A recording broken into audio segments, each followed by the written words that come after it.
Good morning guys. आज का जो हमारा टॉपिक रहने वाला है कक्षा 6 की राजस्थान अध्ययन की बुक का वो टॉपिक है राजस्थान का भौतिक स्वरूप। राजस्थान का भौतिक स्वरूप यानी कि जो राजस्थान है, जैसे हम मैप बना के उसको समझेंगे पूरा। जैसे कि जो राजस्थान की जो भूमि है वो किस प्रकार से, इसके कहने का मतलब ये है भौतिक स्वरूप, यानी इसकी जो भूमि है वो किस प्रकार से बनी हुई है, यानी कि राजस्थान की भूमि। तो राजस्थान की जो भूमि है उसको भू संरचना के आधार पर, भू संरचना का मतलब भूमि की बनावट के आधार पर 4 भागों में बांटा। यानी कि जो भौतिक स्वरूप है इसका, यानी इस भूमि की जो रूप है, यानी कि भू संरचना यानी भूमि की बनावट, जैसे पहाड़ हो गए, पठार हो गए, मैदान हो गए, अब रेतीली भूमि हो गई जैसे। अब इस आधार पर यानी कि इसको भू संरचना के आधार पर 4 भागों में बांटा, यानी इसका वो स्वरूप है।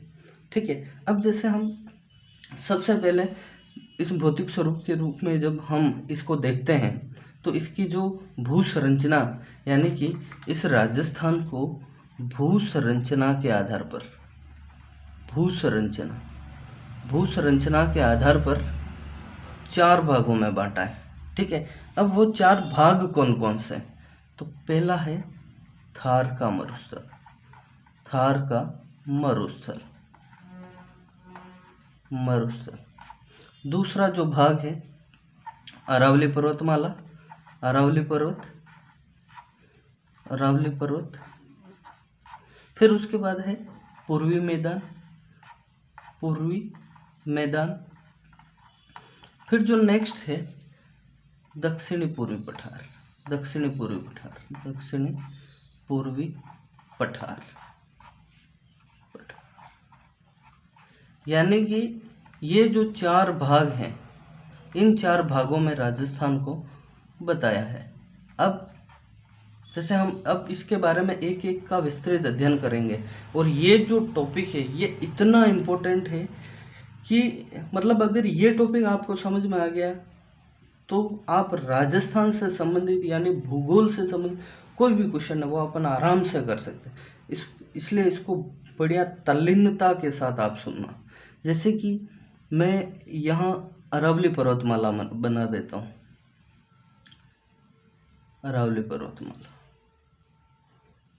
जो हमारी अरावली पर्वतमाला है वो कुछ इस तरह से फैली हुई है। ठीक है। अब अरावली पर्वतमाला के नीचे ये वाला जो भाग है, ये इसको हमने ऐसे बांट दिया। अब इसको बढ़िया तल्लीनता के साथ समझना कि ये क्या है। अगर ये चीज़ आपको समझ में आ गई तो आप पूरी तरह से राजस्थान का भूगोल है वो आपको बढ़िया व्यवस्थित समझ में आ जाए। अब मैंने जैसे इनको 4 भागों में बांट दिया, 1, 2, 3 और 4। अब ये कौन कौन से भाग हैं? तो पहला जो ये भाग है ये है थार का मरुस्थल। ये पूरा जो भाग है ये है थार का मरुस्थल। अब ये क्या है? ये है अपनी अरावली पर्वतमाला, अरावली पर्वत। ये जो पूरा भाग है ये पूरा अरावली। अब ये जो हो गया ये पूर्वी मैदान हो गया। ये जो हो गया ये पूर्वी मैदान हो गया। अब इस पूर्वी मैदान के बाद ये वाला जो भाग है ये है दक्षिणी पूर्वी पठार। यानी ये जो मैंने भाग बांटा है ये है अपना दक्षिणी पूर्वी पठार। आज जो हम इस अध्ययन करेंगे सिर्फ और सिर्फ थार के मरुस्थल के बारे में अध्ययन कर पाएंगे, क्योंकि ये इतना बड़ा टॉपिक है कि इसका वीडियो बड़ा लंबा हो जाएगा। इसलिए मैं इसको बढ़िया व्यवस्थित और पूरा विस्तृत तरीके से, मतलब ये मान लो आप 0 से टॉप लेवल तक का इसका पढ़ाऊंगा मैं। इसलिए मैं सबसे पहले थार के मरुस्थल के बारे में ही पढ़ाएंगे। अब जैसे हमने राजस्थान का भौतिक स्वरूप के राजस्थान का भौतिक स्वरूप देखा, यानी कि राजस्थान को भू संरचना के आधार पर कितने भाग में हमने बांट लिया। थार का मरुस्थल, अरावली पर्वतमाला, पूर्वी मैदान और दक्षिणी पूर्वी पठार, यानी कि ये 4 भाग हो गए। अब ये जो थार का मरुस्थल है, ये थार का मरुस्थल राजस्थान में 61% भाग पर फैला हुआ है। कितने प्रतिशत भाग पर फैला हुआ है? 61% भाग पर। अरावली पर्वतमाला ये 9% भाग पर फैली हुई है, और पूर्वी जो मैदान है ये 23% भाग पर फैला हुआ लगभग, ठीक है। और दक्षिणी पूर्वी जो पठार है ये 7% भाग में फैला हुआ है, यानी कि राजस्थान में सबसे अधिक भाग पर जो फैला हुआ है वो है थार का मरुस्थल। अब इसी थार के मरुस्थल को वापस इसको इसकी भौगोलिक विशेषताओं के आधार पर, यानी इसकी जो धरातलीय विशेषता है, यानी कि जैसे कहीं पे रेत, जैसे थार में रेत है, मरुस्थल में रेत है, तो कहीं पे रेत बारीक है, कहीं पर बड़ी है, कहीं पर मिक्स है, कहीं पर चट्टान है, यानी उनके आधार पर इसको वापस अलग अलग भागों में बांटा है। वो जो भाग हैं, सबसे पहले एक तो ये मरुभूमि जिसे हम कह सकते हैं शुष्क मरुस्थल, यानी कि इसको शुष्क मरुस्थल, ठीक है। हम सिर्फ थार मरुस्थल की बात कर रहे हैं अभी, क्योंकि यह पूरा टॉपिक इतना बड़ा है और इसको मैं पूरा बारीक से समझाना चाहता हूँ, ठीक है। ये मरुभूमि हो गया। उसके बाद इसे अर्ध शुष्क मरुस्थलीय भाग, अर्ध शुष्क मरुस्थलीय भाग, ठीक है। उसके बाद इसे घग्गर का मैदानी भाग में बांटा गया है, मैदानी भाग। उसके बाद नागौर की उच्च भूमि, नागौर की उच्च भूमि हो गई, नागौर की उच्च भूमि होगी। अंतः प्रवाही प्रदेश हो गया, अंतः प्रवाही प्रदेश हो गया, और लूणी बेसिन हो गया। लूणी बेसिन भी इसी के अंतर्गत आता है। ये जो अर्ध शुष्क जो मरुस्थलीय भाग है इसी के अंदर लूणी बेसिन हो गया। अब इनके बारे में हम एक एक बिल्कुल बारीक से अध्ययन करेंगे। उससे पहले थार का जो मरुस्थल है इसकी विशेषता क्या है? थार का जो मरुस्थल है इसकी विशेषता क्या है? देखिए, थार का मरुस्थल राजस्थान के पश्चिम में स्थित है। थार का मरुस्थल राजस्थान के पश्चिमी भाग में स्थित है। अब ये कैसे पता चलेगा पश्चिमी भाग में स्थित है? जैसे हमने ये नक्शा बनाया तो ये हो गया अपना पूर्वी भाग, पूर्व, ये पश्चिम, ये उत्तर और ये दक्षिण। तो ये वाला जो भाग है ये किस भाग के अंतर्गत आ गया? पश्चिमी भाग के अंतर्गत, ठीक है। और इस थार के मरुस्थल में कितने जिले हैं? 12 जिले, यानी कि ये थार का जो मरुस्थल है ये 12 जिलों में फैला हुआ है, ठीक है। 61% भाग पर फैला हुआ है। और इस थार के मरुस्थल में 40% जनसंख्या निवास करती है, 40% जनसंख्या निवास करती है। और ये न्यूनतम जनसंख्या घनत्व वाला थार का मरुस्थल है राजस्थान का तो, लेकिन ये विश्व का सबसे धनी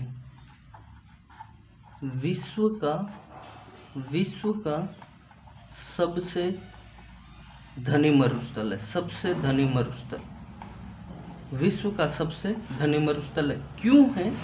इसके पीछे कारण है, क्योंकि विश्व का सबसे धनी मरुस्थल इसलिए है क्योंकि यहाँ पर विश्व की सर्वाधिक जनघनत्व, विश्व की बात कर रहा हूँ, सर्वाधिक जनघनत्व,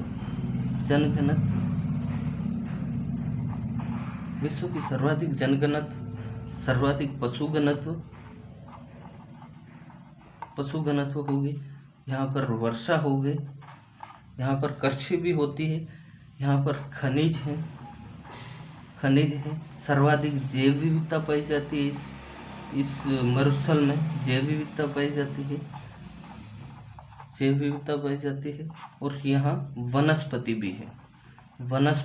भी है, इसी कारण इसी कारण विश्व का सबसे धनी मरुस्थल कहा गया। थार के मरुस्थल को विश्व का सबसे धनी मरुस्थल कहा गया है। अब यहाँ पर वर्षा कितनी होती है? थार के मरुस्थल में जो वर्षा होती है, ये पूरे थार की बात कर रहा हूँ। थार के मरुस्थल में जो वर्षा होती है वो 50 सेंटीमीटर से भी कम होती है, यानी कि 50 सेंटीमीटर से भी कम वर्षा होती है। कहाँ पर? थार के मरुस्थल में 50 सेंटीमीटर से भी कम बारिश होती है। अब यहाँ पर जो वनस्पति यानी कि जो पेड़ पौधे पाए जाते हैं वो कैसे पाए जाते हैं? तो यहाँ की जो वनस्पति है, यानी थार के मरुस्थल में जो वनस्पति पाई जाती है वो मरूदभीद पाई जाती है।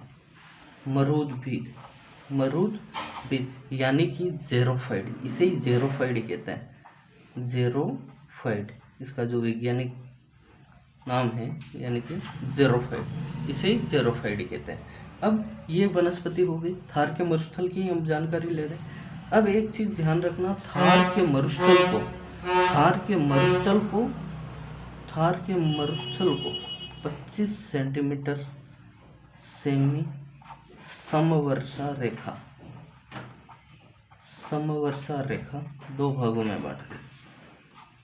समवर्षा रेखा 25 सेंटीमीटर समवर्षा रेखा मरुस्थल को 2 भागों में बांट दी है। ठीक है। अरावली तो इसको 50 सेमी समवर्षा रेखा में बांट, लेकिन मैं थार मरुस्थल की बात कर रहा हूँ क्योंकि ये कुछ क्षेत्र ऐसा है जिसमें 25 सेंटीमीटर से भी कम बारिश होती है, सेमी से भी कम बारिश होती है, और एक इधर वाला जो क्षेत्र है उससे 25 सेंटीमीटर से 50 सेंटीमीटर के अंतर्गत बारिश होती है। इसलिए कहा गया है कि 25 सेंटीमीटर समवर्षा रेखा थार के मरुस्थल को 2 भागों में विभाजित करती है। अब जो इसके 12 नाम थे, वो जो 12 झीलों के नाम हैं, वो 12 झीलों के नाम कुछ इस प्रकार हैं। 12 झीलों के जो नाम हैं, 12 झीलों में सबसे पहले गंगानगर है। गंगानगर ले लेते हैं। गंगानगर के बाद हनुमानगढ़ के बाद चूरू के बाद सीकर के बाद झुंझुनू के बाद नागौर के बाद पाली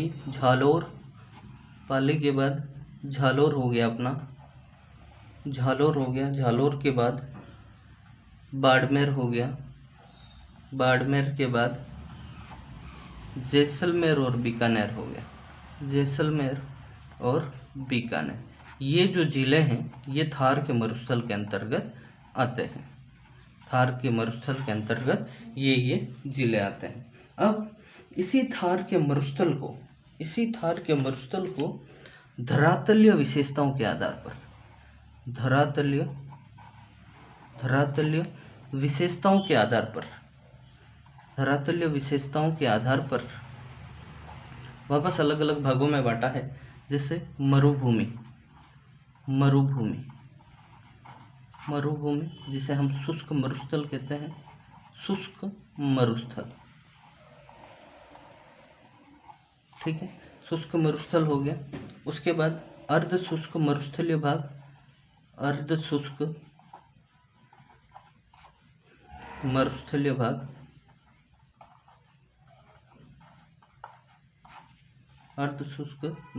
भाग, ठीक है। फिर है घग्गर का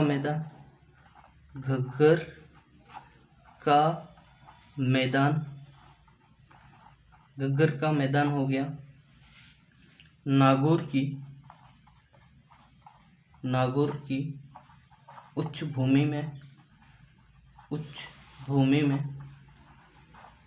भूमि।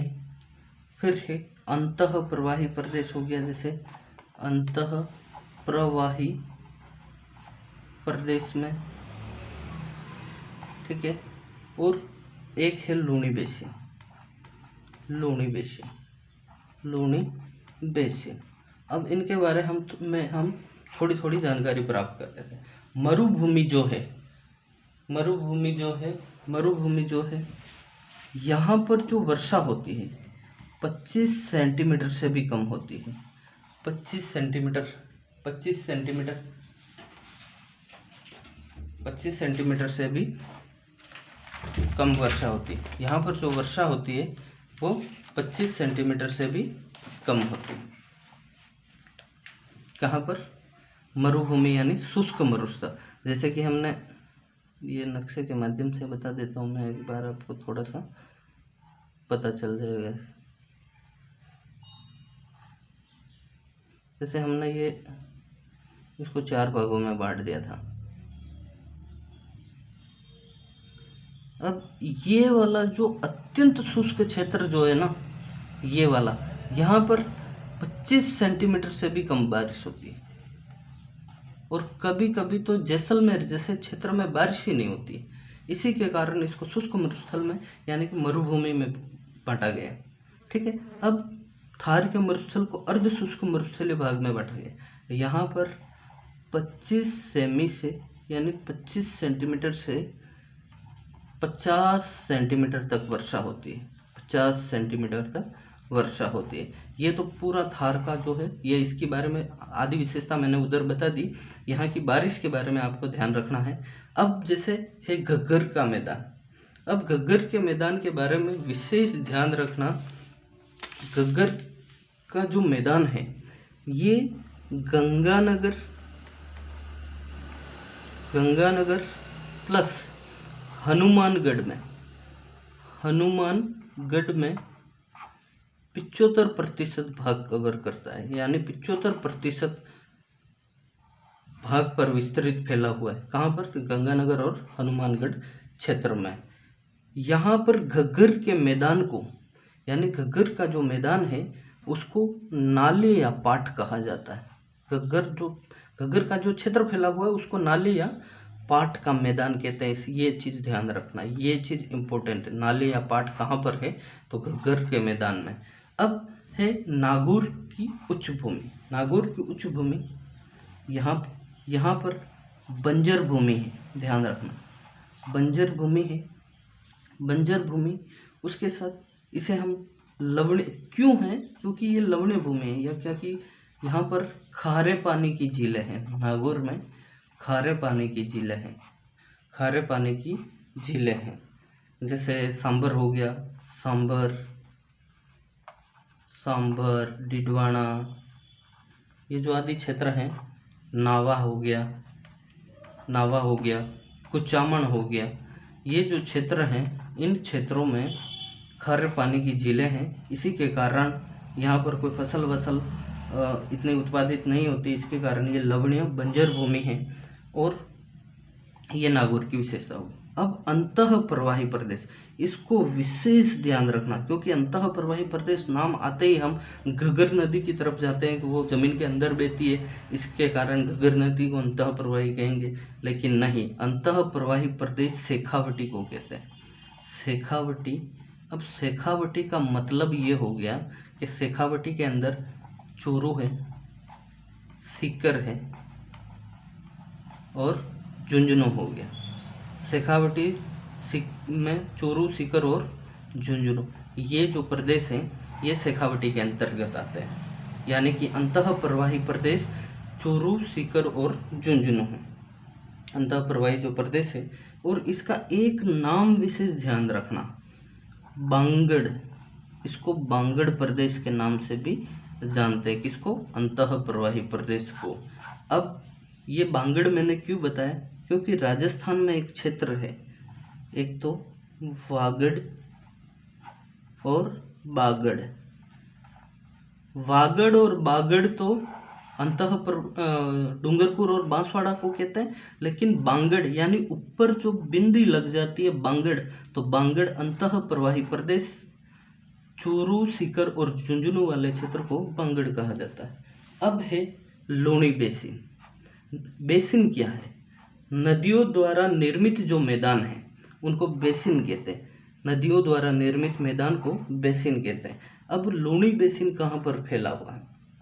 ठीक है, देखो इस क्षेत्र की जो लूणी बेसिन की जो प्रमुख नदी है वो तो नाम से ही स्पष्ट है कि लूणी नदी है। और ये जो क्षेत्र है ये झालोर, झालोर, पाली, पाली हो गया, सिरोही हो गया, सिरोही के बाद बाड़मेर हो गया, बाड़मेर हो गया, और जोधपुर को शामिल किया गया है। इसमें जोधपुर का कुछ भाग है। अब लूणी बेसिन को मरुवार प्रदेश के नाम से भी जाना जाता है। मरुवार प्रदेश के नाम से भी जाना जाता है। किसको? मरुवार नहीं, गोडवाड़ प्रदेश, गोडवार प्रदेश, गोडवार है, गोडवार है, वाड़ नहीं, गोडवार प्रदेश, गोडवार प्रदेश। इस चीज़ का विशेष ध्यान रखना। ये थार के मरुस्थल से संबंधित जितनी भी विशेषता थी वो सारी की सारी मैंने बेसिक से लेकर टॉप लेवल तक की जो जितनी भी विशेषता है वो सारी मैंने आपको बता दी। अब इस थार के मरुस्थल से संबंधित कुछ शब्दावलियाँ होती है। जैसे थार के मरुस्थल में बहुत सारी शब्दावलियाँ होती है। जैसे एक हो गया बालूका स्तूप। थार के मरुस्थल से संबंधित बता रहा हूँ मैं पूरी। बालूका या स्तूप ये क्या चीज़ होती है? तो रेतीले जो टीले होते हैं ना, रेतीले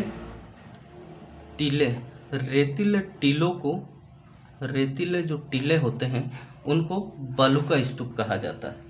फिर है डांड। ये महत्वपूर्ण शब्दावलियाँ हैं जो कि ऐसे की ऐसे एग्जाम में पूछ ली जाती। ये है डांड। अब डांड क्या चीज़ है?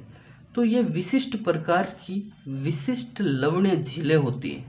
विशिष्ट लवणीय झीलें, उन्हें डांड कहा जाता है। विशिष्ट लवणीय झीलें, ठीक है। अब उसके बाद है प्लाया। क्वेश्चन ये बहुत बार बनता है, ये प्लाया वाला। प्लाया क्या चीज़ है? तो पवन द्वारा यानी हवा के द्वारा निर्मित, पवन द्वारा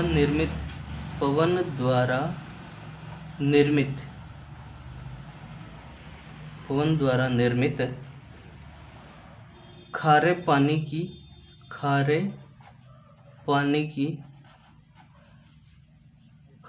की अस्थायी झील, यानी कि खारे पानी की अस्थायी झील, यानी कि परमानेंट झील नहीं होती है वो। मतलब ये इसके हवा के द्वारा वो झील बन जाती है, फिर वापस हवा के द्वारा वो खत्म हो जाती है। यानी पवन द्वारा निर्मित जो खारे पानी की अस्थायी झीलें होती है उन्हें प्लाया कहा जाता है। फिर है खडीन। इससे संबंधित तो प्रश्न आता ही आता है। अब ये खडीन क्या है? ये एक जल संग्रहण की पद्धति है, यानी जल को इकट्ठा करने की तकनीक है ये की पद्धति। इस शब्द को ध्यान रखना, पद्धति है। खडीन एक जल संग्रहण की पद्धति है, और इसके साथ टाँका वगैरह दे देंगे और पूछेंगे जल संग्रहण की पद्धति बताओ, उस समय इसको बता, ये पद्धति को ध्यान रखना है कि खडीन एक जल संग्रहण की पद्धति है। फिर है पालर पानी। वर्षा के जल को पालर पानी कहते हैं। मरुस्थल से संबंधित बात कर रहा हूँ मैं, ठीक है। वर्षा जल को पालर पानी कहते हैं। वर्षा जल को पालर पानी। फिर है एक नाचना गांव। जैसलमेर का वह गांव जो मरुस्थल के प्रसार के लिए, यानी कि यहाँ से मरुस्थल का प्रसार हो रहा है।